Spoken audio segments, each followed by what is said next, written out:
A king so powerful he rebuilt the temple of God with his own wealth, so feared he executed his own wife and sons rather than risk losing his throne, and so desperate to hold on to power that when he heard a child had been born king of the Jews, he gave an order that would stain his name forever. How does a man rise from obscurity to become the most powerful ruler in Judea, favored by Rome itself, and end his life so consumed by paranoia that he murders his own family to protect a crown he could not take into the grave? Hidden in this story are years of political scheming most believers never hear about, the private battles inside a palace that shaped the public horror that followed. What if the very fear that made Herod great was the same fear that would cost him everything that mattered? Before this story ends, you will see how the king who tried to kill the Messiah could not escape the judgment that was already written for him, both in this life and in the account he would one day give for it. Stay close. This is the cost of a stolen crown. To understand Herod, you first have to understand that he was never supposed to wear the crown he spent his life fighting to keep. He was an Idumean, descended from the ancient line of Esau, a people the Jews had conquered generations earlier and forced into circumcision and adherence to Jewish law under the Hasmonean kings. This meant that no matter how much wealth Herod accumulated or how many titles Rome bestowed upon him, a significant portion of the population he ruled over would always see him as a foreigner wearing borrowed authority, a pretender standing where only a true son of David's line belonged. This single fact, more than any other, explains the entire shape of Herod's reign. A king secure in his legitimacy can afford patience. A king who knows his own people question his right to rule can never fully rest, and Herod never did.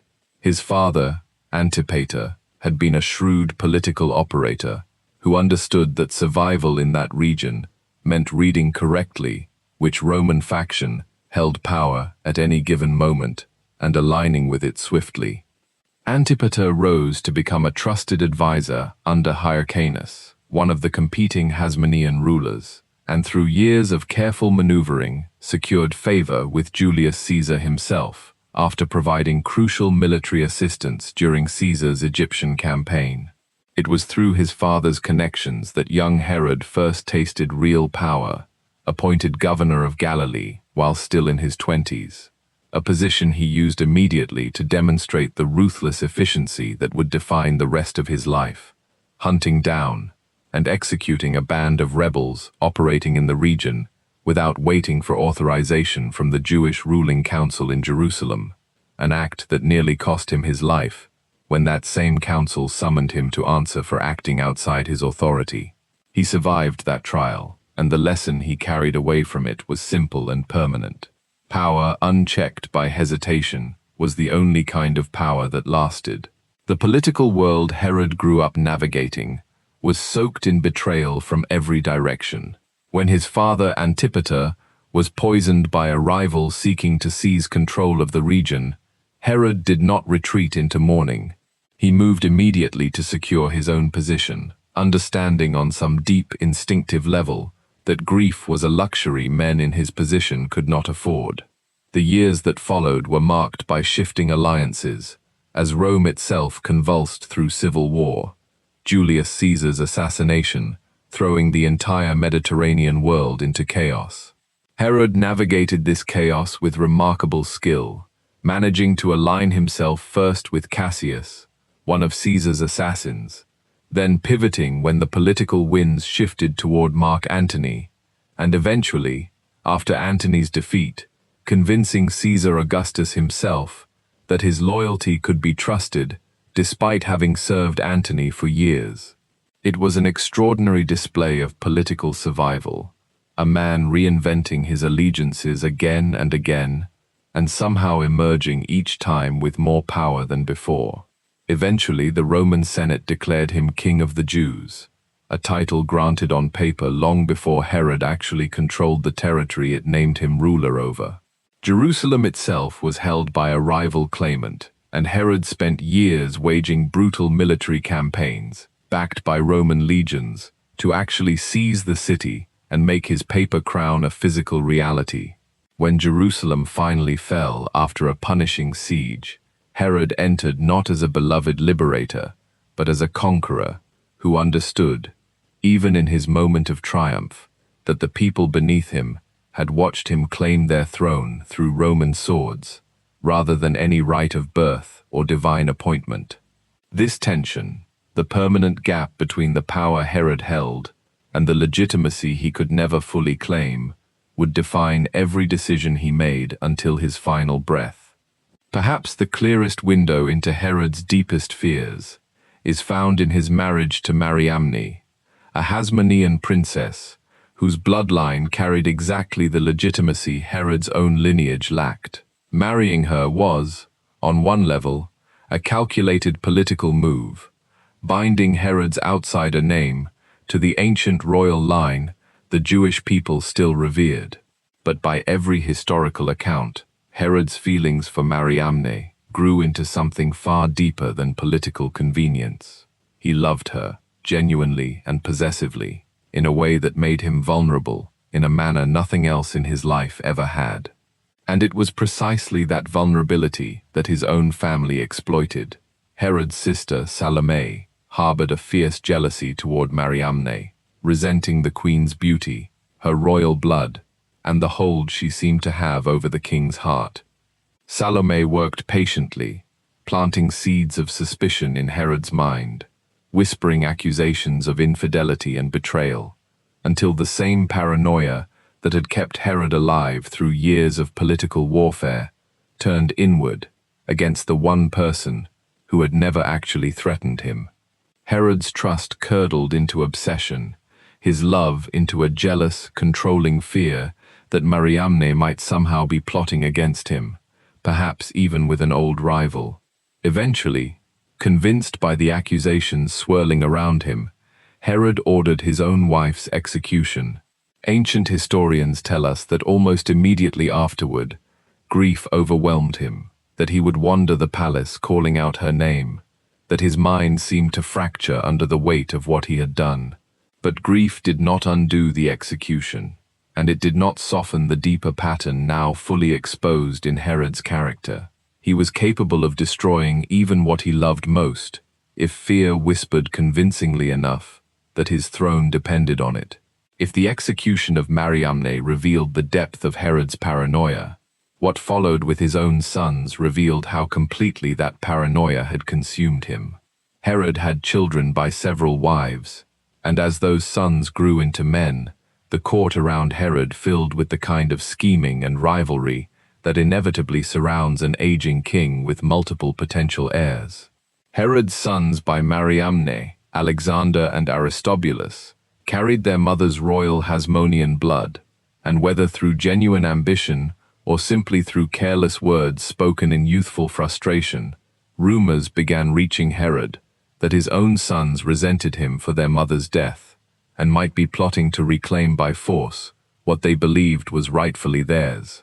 Herod's other relatives, sensing opportunity, fed these suspicions relentlessly, each faction within the royal family maneuvering to eliminate rivals and secure their own position in the line of succession. The accusations built for years, trials were held, confessions were extracted under circumstances ancient historians describe as deeply questionable, and eventually, Herod ordered both sons strangled. It was said that when word of this reached Rome, Caesar Augustus, who had generally maintained a working relationship with Herod despite his brutality, remarked bitterly that it was safer to be Herod's pig than Herod's son, a dark joke rooted in the fact that as an observer of Jewish custom, Herod would not eat pork, yet he had shown no such restraint when it came to the lives of his own children.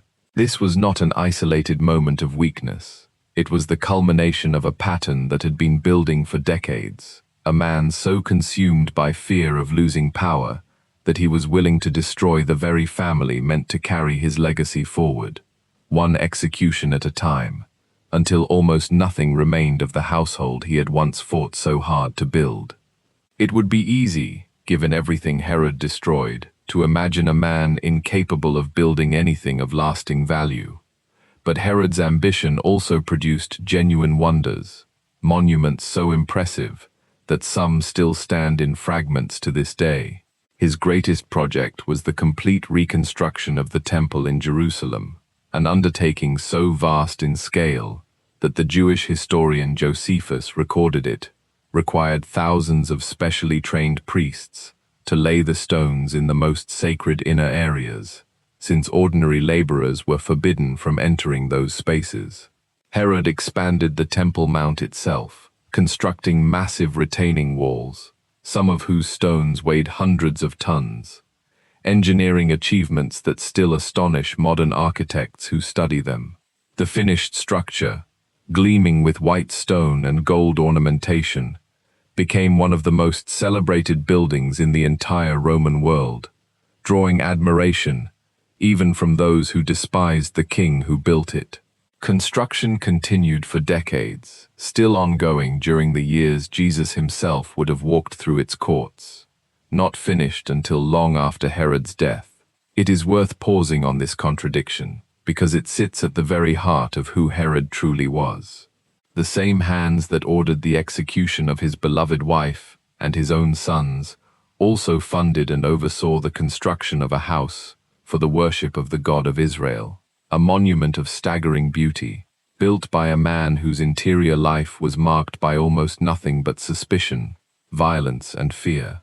Herod seemed to believe that grandeur could substitute for legitimacy, that if he built something magnificent enough, the people who saw him as a foreign usurper might finally accept him as their rightful king. It never fully worked.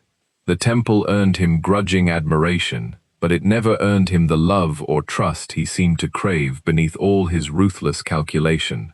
It was into this palace, ruled by a king already responsible for the deaths of his own wife and sons, hardened by decades of political warfare, and desperate to preserve a throne he had never felt fully secure upon, that a group of travelers from the East arrived asking a question that would ignite the final and most infamous horror of his reign. The Gospel of Matthew tells us plainly what happened. Matthew 2:1-2 records it. Now when Jesus was born in Bethlehem of Judea, in the days of Herod the king, behold, there came wise men from the east to Jerusalem, saying, Where is he that is born King of the Jews? For we have seen his star in the east, and are come to worship him. Picture the weight of that single question landing in the ears of a king who had spent his entire life clawing and killing his way to a throne he still did not fully trust. These were not rebels raising an army. They were not political rivals gathering soldiers at the border. They were foreign scholars, men who studied the stars, arriving with nothing but a question and a reason for asking it. And yet that question alone was enough to shatter whatever peace Herod believed he had secured. Matthew 2:3 tells us his reaction in a single devastating sentence. When Herod the king had heard these things, he was troubled, and all Jerusalem with him. Notice that Herod's fear did not stay contained within the walls of his palace.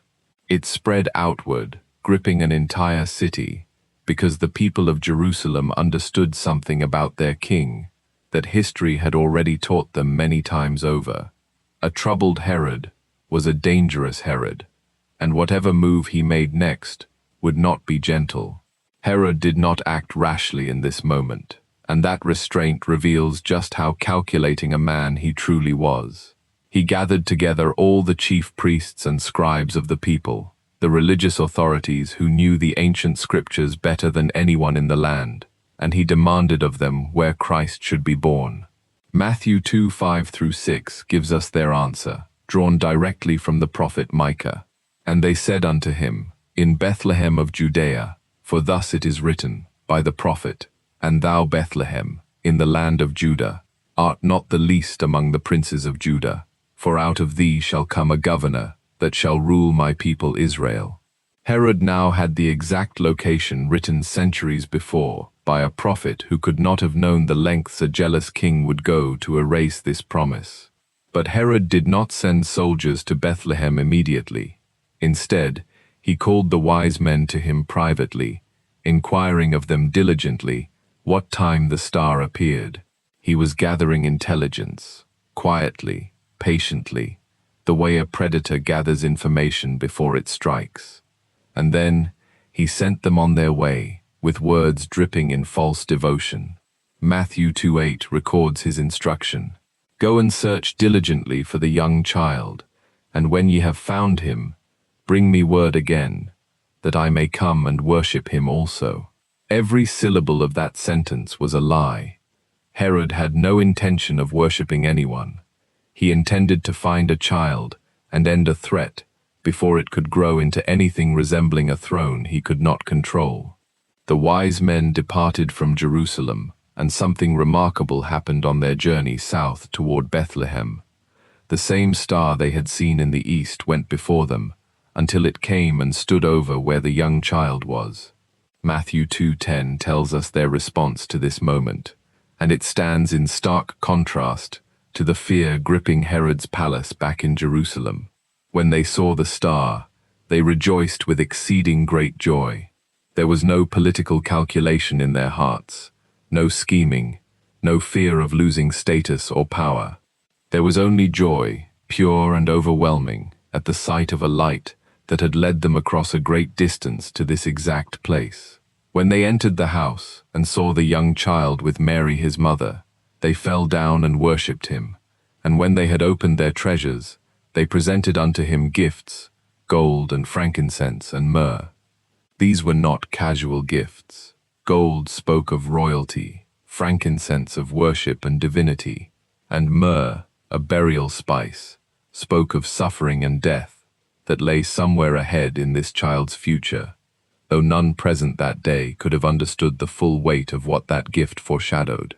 And then, in a detail easy to pass over but heavy with consequence, Scripture tells us that being warned of God in a dream that they should not return to Herod, they departed into their own country another way. Heaven itself intervened to protect this child from the very man who had asked them to report back with his exact location.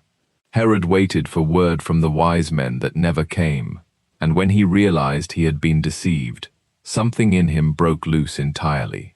But before his rage could reach the child it was aimed at, God moved first. Matthew 2:13 tells us what happened to Joseph in a dream of his own. And when they were departed, behold, the angel of the Lord appeareth to Joseph in a dream, saying, Arise, and take the young child and his mother, and flee into Egypt, and be thou there until I bring thee word, for Herod will seek the young child to destroy him. Notice the urgency embedded in that single word, arise, not tomorrow, not after preparations were made, but immediately. Joseph did not hesitate or question the instruction. Matthew 2:14 tells us he arose, and took the young child and his mother by night, and departed into Egypt. Under cover of darkness, a small family fled everything they knew, crossing into a foreign land to escape the wrath of a king who had already proven, through the deaths of his own wife and sons, that he was capable of anything when he felt his throne threatened.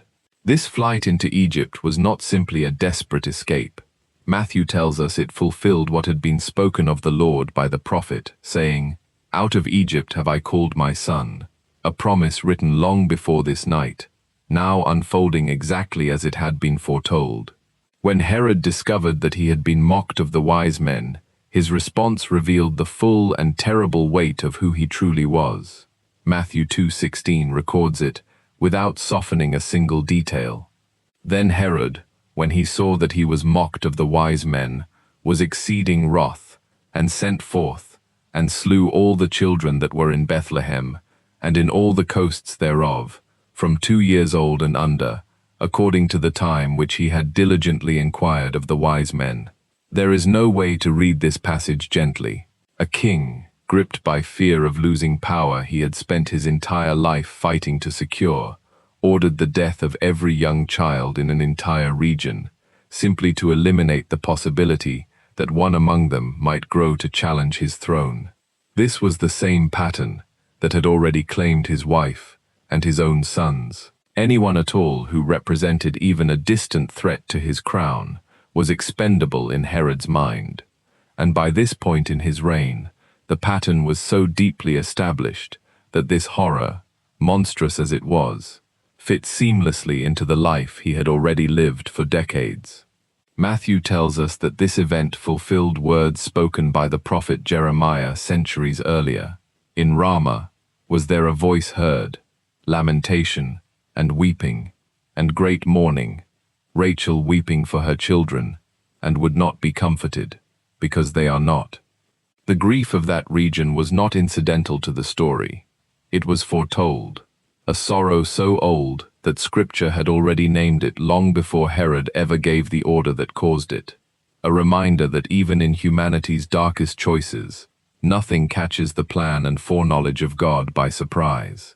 Herod did not enjoy his throne for much longer after this. Ancient historians tell us that his final years were marked by physical suffering, as severe and grotesque as the moral corruption that had defined his reign, a slow and agonizing decline, involving symptoms so disturbing that some historians have speculated about which specific illness may have caused them, though certainty on the exact diagnosis remains elusive across the centuries.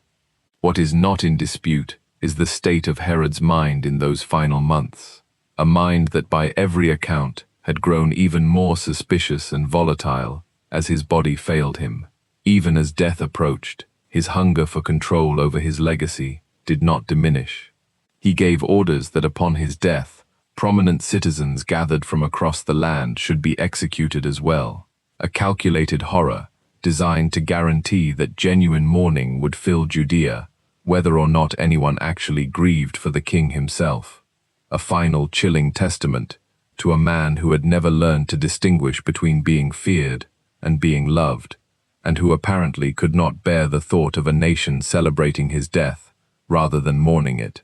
Historical accounts suggest this final order was never carried out after his passing, but the mere fact that he issued it reveals everything about the heart that had ruled Judea for so many years, a heart that saw even the moment of his own death as one more opportunity for control. Meanwhile, in the safety of Egypt, the family that had fled Herod's wrath waited for word that it was safe to return. That word finally came.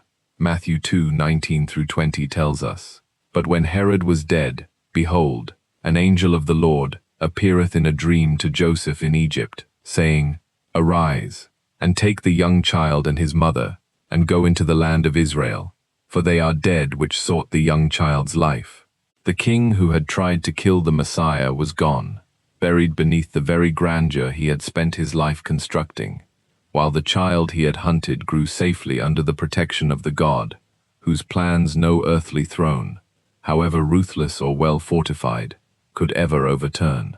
Even then, Scripture tells us Joseph exercised caution, learning that Herod's son Archelaus now reigned in his father's place in Judea, and being warned of God in a dream, he turned aside instead into the region of Galilee, settling in a city called Nazareth, that it might be fulfilled which was spoken by the prophets, "He shall be called a Nazarene."